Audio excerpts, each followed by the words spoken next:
అందరికి నమస్కారం. నేను శిరీష. ముందుగా అందరికీ శ్రీ పరాభవనామ సంవత్సర ఉగాది శుభాకాంక్షలు.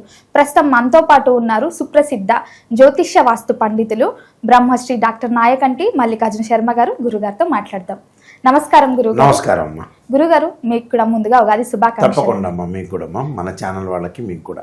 గురుగారు, ముందుగా ఉగాది అనగానే మన తెలుగింటి వారందరూ వ్యక్తిగతంగా జాతకాలు చూసుకుంటుంటారు కదా. మరి ఈ ద్వాదశ రాశిలో అయిన మేషరాశి వారికి ఈ సంవత్సరం ఎలా ఉండబోతుందంటారు? ఎలాంటి జాగ్రత్తలు తీసుకోవచ్చు అంటారు? ఆర్థిక పరంగా, ఆరోగ్య పరంగా ఈ నవగ్రహాల ప్రభావం ఈ రాశిపై ఎలా ఉంటుందంటారు? ఓం శ్రీ గురుభ్యో నమః. ఓం శ్రీ మాత్రే నమః. వాగర్ధావివ సంప్రోక్తో వాగర్ధ ప్రతిపత్తే జగతో పితరౌ వందే పార్వతీ పరమేశ్వరౌ. వ్యాసాయ విష్ణురూపాయ వ్యాసరూపాయ విష్ణవే నమో వై బ్రహ్మనిధే వాసిష్ఠాయ నమో నమః. గురు బ్రహ్మ గురు విష్ణు గురుదేవో మహేశ్వర గురు సాక్షాత్ పరబ్రహ్మ తస్మై శ్రీ గురవే నమః. ఓం శ్రీ మాత్రే నమః. శ్రీ పరాభవనామ సంవత్సరం అంటే అనూహ్యమైన మార్పులు, అవమానాలు, అనుమానాలు. అంటే లైఫ్లో కొన్ని మార్పులు జరిగే అవకాశాలు ఎక్కువగా ఉంటాయి. అయితే శ్రీ పరాభవనామ సంవత్సరంలో మేషాది ద్వాదశ రాశుల్లో అయిన మొట్టమొదటి రాశి మేషరాశి. మేషరాశి వాళ్ళకి ఏ విధంగా ఉందో తెలుసుకుందాం. అశ్వనీ నక్షత్రం 1, 2, 3, 4 పాదాలు, భరణీ నక్షత్రం 1, 2, 3, 4 పాదాలు, కృత్తికా నక్షత్రం 1వ పాదంతో కలిపి మేషరాశి అవుతుంది. అంటే ఈ నక్షత్రాల్లో జన్మించిన వాళ్ళందరూ కూడా మేషరాశి జాతకులు అవుతారు. ముఖ్యంగా శ్రీ పరాభవనామ సంవత్సరంలో గ్రహాల యొక్క మార్పులు ఏ విధంగా ఉన్నాయో తెలుసుకుందాం. గ్రహాల యొక్క మార్పుల్లో మిగతా గ్రహాలన్నీ కూడా ఒక్కొక్క గ్రహం కొన్ని రోజుల పాటు ఉంటారు. సహజంగా ఇప్పుడు గ్రహాల యొక్క మార్పుల్లో అతిపెద్ద గ్రహాలైన గురువు, శని, రాహుకేతుడు, మిగతా గ్రహాలన్నీ కూడా 30 రోజుల పాటు ఒక రాశి నుంచి మరొక రాశికి మారుతాయి. రాహుకేతుడు 18 నెలల పాటు, అలానే కుజుడు వచ్చే 45 రోజుల పాటు ఉంటాడు. అయితే గురువు యొక్క బలం ఏ విధంగా ఉందో తెలుసుకుందాం. జూన్ 2వ తారీఖు నుంచి అంటే ఉగాది ప్రారంభం దగ్గర నుంచి కూడా మనకి మిథున రాశిలో గురువు యొక్క సంచారం. జూన్ 2వ తారీఖు నుంచి కర్కాటక రాశిలోకి ప్రవేశిస్తాడు. అంటే కర్కాటక రాశిలోకి ప్రవేశం జరుగుతుంది. ఎప్పటి వరకు ఉంటాడు కర్కాటక రాశిలో అంటే సహజంగా కర్కాటక నుంచి మళ్ళీ సింహానికి మారుతాడు. సింహానికి మార్పు అనేది జరుగుతుంటుంది. అంటే అక్టోబరు 31వ తారీఖున గ్రహము మార్పు జరుగుతుంటుంది. ఎక్కడ మార్పు జరుగుతుందంటే కర్కాటక నుంచి సింహరాశిలోకి మార్పు జరుగుతుంది. సింహరాశిలో అంటే అతిచారంతో ముందుకెళ్తారు. అలానే వక్రగతి మళ్ళీ పొందుతాడు. డిసెంబర్ 18 నుంచి అతిచారం తర్వాత మళ్ళీ డిసెంబర్ 18 తర్వాత వక్రగతిలో ఉంటాడు గురువు. వెనక్కి వస్తుంటాడు. అంటే వెనకటి యొక్క ఫలితాలు వస్తాయని అర్థం. వక్రగతి అంటే ఒక రాశి నుంచి మరో రాశికి వెనక్కి వచ్చే అవకాశాలు ఎక్కువగా ఉంటాయి. వెనక్కి రావటం అని కాదు, ఆ ఫలితం అలా ఏర్పడుతుంటుంది. అలానే శని యొక్క ప్రభావాన్ని మనం చూసుకున్నట్టయితే జూలై 25వ తారీఖున శని మళ్ళీ వక్రస్థితిలోకి వస్తాడు. ఎప్పటి వరకు? డిసెంబర్ 10 వరకు కూడా వక్రస్థితిలో ఉంటాడు. వక్రస్థితిలో అంటే దాని వెనక యొక్క ప్రభావం పడుతుంది అని అర్థం. ఇలానే రాహుకేతులు ఉన్నారు. రాహు వచ్చేటప్పటికల్లా డిసెంబర్ 7వ తారీఖు నుంచి కుంభరాశి నుంచి మకర రాశిలోకి, కేతు వచ్చేటప్పటికల్లా సింహరాశి నుంచి కర్కాటక రాశిలోకి ప్రవేశం జరుగుతుంది. అంటే ఈ గ్రహాల యొక్క కలయిక ఈ విధంగా ఉంది. అంటే కొన్ని త్రిగ్రహ కూటములు, చాతుర్గ్రహ కూటాలు, పంచగ్రహ కూటాలు, గ్రహణాలు ఇలాంటివన్నీ కూడా సంభవిస్తుంటాయి. అయితే అసలు ఎలా ఉండబోతుంది వీళ్ళకి? సహజంగా చూస్తుంటే మేషరాశి వాళ్ళకి ఏమిటి అని అంటే, ఏదైతే నేను డేట్ చెప్పానో అంటే జూన్ 2 దగ్గర నుంచి కర్కాటక రాశిలోకి ప్రవేశం జరుగుతుంది. అక్టోబర్ 31వ తారీఖున సింహరాశిలో అతిచారంలోకి వెళ్తారు. అతిచారంలో వెళ్ళిన తర్వాత చాలా అనుకూలంగా ఉంటుంది. అంటే ఆర్థిక పరంగా ఆదాయం బాగా ఎక్కువగా ఉంటుంది. ఎందుకంటే వీళ్ళకి ఆదాయం అనేది 11 ఉంటుంది, వ్యయం అనేది తక్కువగా ఉంటుంది. వ్యయం అంటే 5 ఉంటుంది, రాజ్యపూజ్యం అంటే 2 ఉంటుంది, అవమానం 4 ఉంటుంది. అంటే అవమానం ఎక్కువ ఉంటుంది. అంటే ఆదాయం ఎందుకు ఉంటుంది అంటే 6 పాళ్ల పాటు ఆదాయం ఉంటుంది. అంటే 11, 5 మనకి 11 అంటే 5కు 6 కూడాలి. అంటే 6 రెట్లు ఎక్కువగా ఉంటుంది అని అర్థం. అంటే ఆర్థిక పరంగా గురువు వల్ల అనుకూలంగా ఉంటుంది. ఎప్పటి నుంచి? మనకు సహజంగా అక్టోబర్ 31 నుంచి అనుకూలంగా ఉంటుంది. వాళ్ళకి కంటిన్యూగా అనుకూలంగా ఉంటుంది. అంటే సింహరాశిలోకి ప్రవేశం చేయప్పటి నుంచి బాగుంటుంది. అంటే ధనధాన్య వృద్ధి కలిగే అవకాశాలు ఎక్కువ ఉండటం, సంతానం కలగటం, ఫైనాన్షియల్ పరంగా ప్రణాళికాబద్ధంగా రూపొందించుకునే అవకాశాలు, సరైన ప్రణాళికలు ఏర్పాటు చేసుకోవటం వల్ల కూడా అనుకూలమైన ఫలితాలు బాగా ఎక్కువగా ఉంటాయి. అలానే శుక్రగ్రహాన్ని, బుధగ్రహాన్ని, రవిగ్రహాన్ని చూసుకునేటట్టయితే వివాహాది శుభ కార్యక్రమాలు చేసుకునే అవకాశాలు ఎక్కువ ఉంటాయి. శుభకార్యక్రమం నిర్వహణలో ముందుకుంటారు. ప్రేమించిన యువకులకు కూడా వివాహాలు జరిగే అవకాశాలు ఖచ్చితంగా ఉంటాయి. మంచి సంబంధ బాంధవ్యం కలిసే అవకాశాలు ఎక్కువ ఉంటాయి. కానీ టోటల్గా లిటిగేషన్ విషయంలో చాలా జాగ్రత్త ఉండాలి. అంటే లిటిగేషన్స్ లేకుండా చూసుకోవాలి. ఎక్కడ కూడా ప్రాబ్లం లేకుండా, లిటిగేషన్స్ లేకుండా చూసుకోవడం చాలా ఇంపార్టెంట్ ఇక్కడ. అంటే ఆస్తిపాస్తులు కలిసి రావటం ఒకటే కాకుండా ప్రతి పనిలో కూడా కొంత విజయం సాధించే అవకాశాలు కూడా బాగా ఎక్కువ ఉంటాయి. అంటే ఏమీ ప్రాబ్లం లేదు ఇక్కడ. కొన్ని రకరకాల ప్రాబ్లమ్స్ అనేవి మనకి చిక్కులు రాకుండా చూసుకోవాలని అర్థం.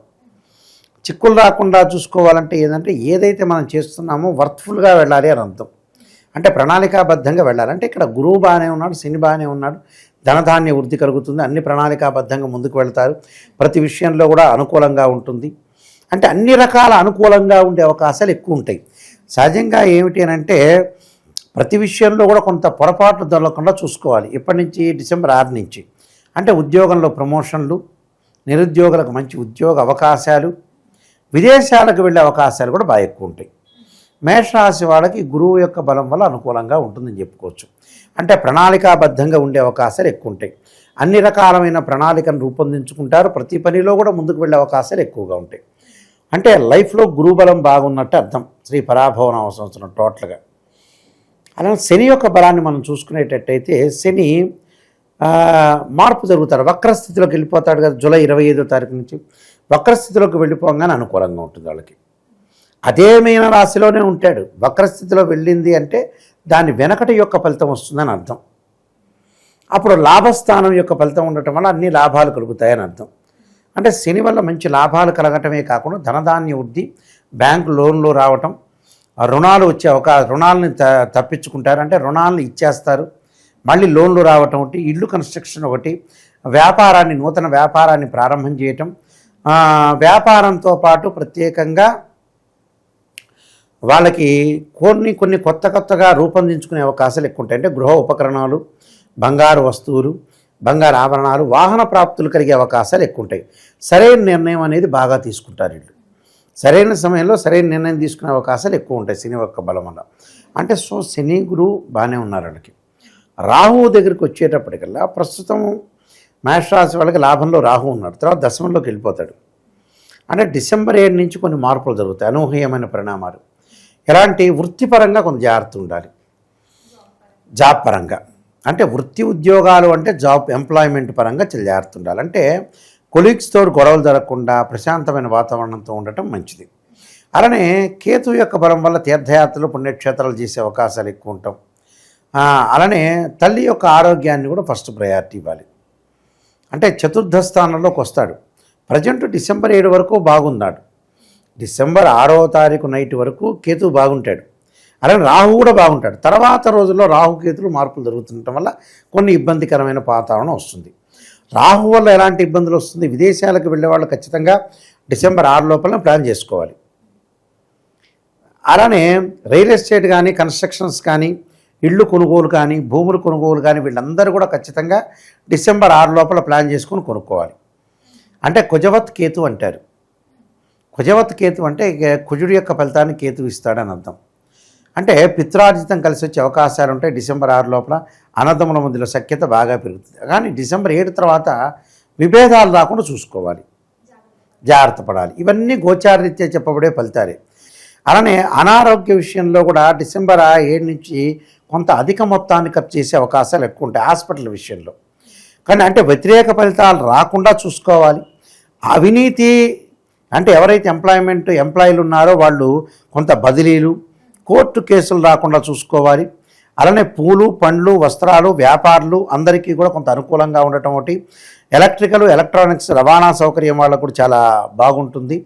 అలాగా వీళ్ళందరికీ కూడా అనుకూలంగా ఉండే అవకాశాలు అంటే గృహ నిర్మాణాన్ని కూడా చేపట్టే అవకాశాలు ఎక్కువ ఉంటాయి. అంటే గృహాలను కూడా నిర్మిస్తారు వీళ్ళు. అందువల్ల కొంతమంది ఈ సంవత్సరం కొంత జాగ్రత్తగా ఉండి ముందుకు వెళ్ళడం, అంటే ఆర్థిక పరంగా ఆదాయం బాగుంటుంది కానీ కొంత అవమానాలు రాకుండా చూసుకోవడం చాలా ఇంపార్టెంట్. అంటే అవమానాలంటే ఎక్స్పీరియన్స్, ఇవన్నీ కూడా గోచారరీత్యా చెప్పబడే ఫలితాలు. నేను చెప్పినట్టుగా ఒక చెట్టు ఉంటుంది, ఆ చెట్టుకు వేళ్ళు ఉంటాయి.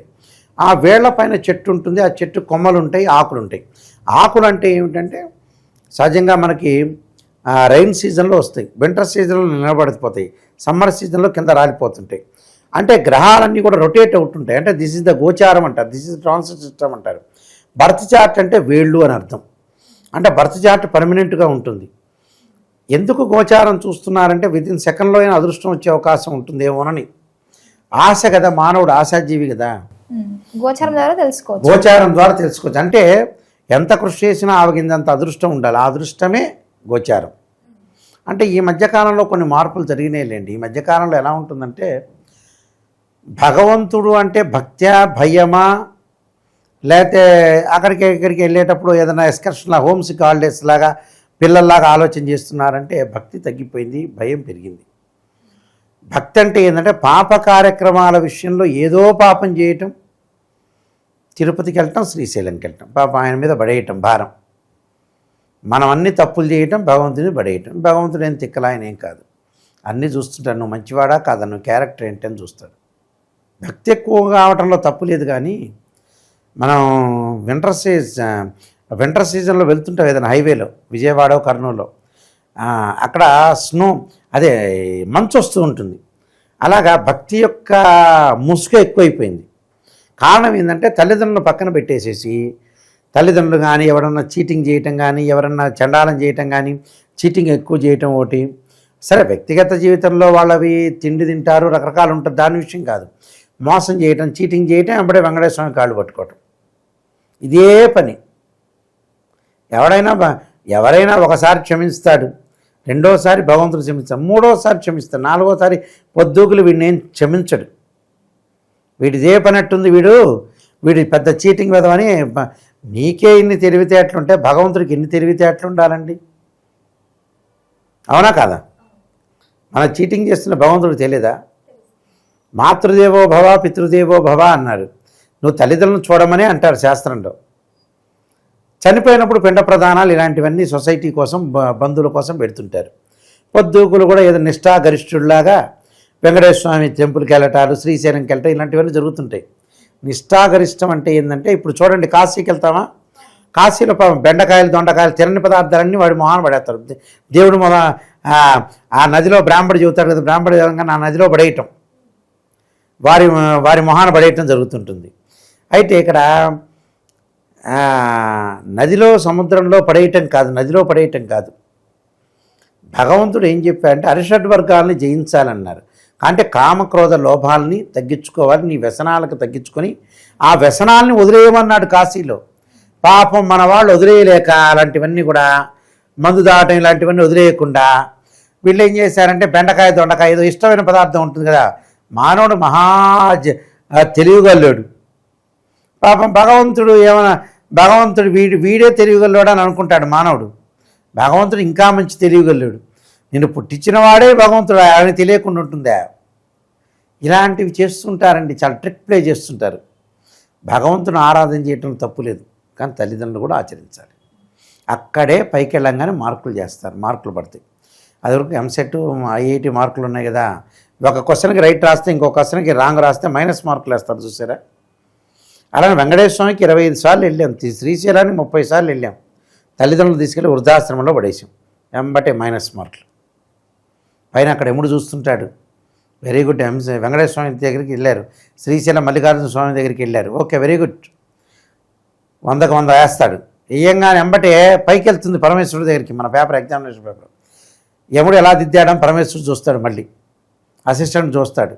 చూడంగానే వెంబటే ఈయన శ్రీశైలం ఇవన్నీ వెళ్ళాడు, మన ఎముడు 100 మార్కులు వేసాడు, బాగానే ఉన్నట్టుంది, ఇంకా ఏందని వెతుకుతారు. సెకండ్ ఒపీనియన్, థర్డ్ ఒపీనియన్ లాగా. తల్లిదండ్రులకు అన్నం పెట్టలేదు, తల్లిదండ్రులు వృద్ధాశ్రమం పడేశారు, అనగా 100కి 0 వేస్తాడు. భగవంతుడు చెప్పాడు, నన్ను కొలవటం ఏందా బాబు, నాకు పెట్టడం ఏంది ఆహారం, పులిహోర దద్దోజనం. ఆయనకి లేక నా పులిహోర దద్దోజనాలు, చక్కెర పొంగలు ఏదో కృతజ్ఞతాభావం తీర్చుకోవడానికి మాత్రమే పెట్టడం. మనం మంచి చేస్తున్నామా చెడు చేస్తున్నామని ఖచ్చితంగా తెలుస్తుందండి భగవంతుడికి. ఎన్నిసార్లు కూడా ఎగ్జామ్షన్ అనేది ఉండదు, 1-2 సార్లు ఎగ్జామ్షన్, మూడోసారి ఎగ్జామ్షన్ ఏమి ఉండదు నిజం చెప్పాలంటే. ఇలాగా కొన్ని పరిహారాలు చేసుకొని ముందుకు వెళ్ళాలి. మరి ముఖ్యంగా మేషరాశి వారు ఈ సంవత్సరంలో ఎలాంటి పరిహారాలు, ఏ దైవాన్ని పూజించవచ్చు అంటారు? తప్పకుండా వాళ్ళు చేయాల్సింది ఏమిటంటే ఆంజనేయ స్వామి యొక్క ఆరాధన. భయం అనేది కలిగే అవకాశాలు ఎక్కువ ఉంటాయి. అవమానాలు కలగకుండా వాళ్ళు తప్పకుండా ఆంజనేయ స్వామి యొక్క ఆరాధన చేయాలి. ఆంజనేయాయుధ్యం వాయుపుత్రాయుధ్యమే తన్నో హనుమత్ ప్రచోదయాత్ అనే మంత్రాన్ని చక్కగా చదువుకోవటం వల్ల మంచి జరిగే అవకాశాలు ఖచ్చితంగా ఉంటాయమ్మా. శివుణ్ణి ఆరాధన చేయాలి. ద్వాదశ జ్యోతిర్లింగాలను దర్శనం చేయటం ఒకటి, గురువులను పూజించాలి, మాతృదేవతను పితృదేవతను పూజిస్తే చాలా మంచి జరిగే అవకాశాలు ఖచ్చితంగా ఉంటాయి. గురుగారు, మొత్తం ఈ సంవత్సరంలో మేషరాశి వారికి ఎలా ఉండబోతుంది, ఎలాంటి జాగ్రత్తలు తీసుకోవాలి, ఏ దైవాన్ని కూడా పూజించాలో తెలియజేసినందుకు ధన్యవాదాలండి. నమస్కారం.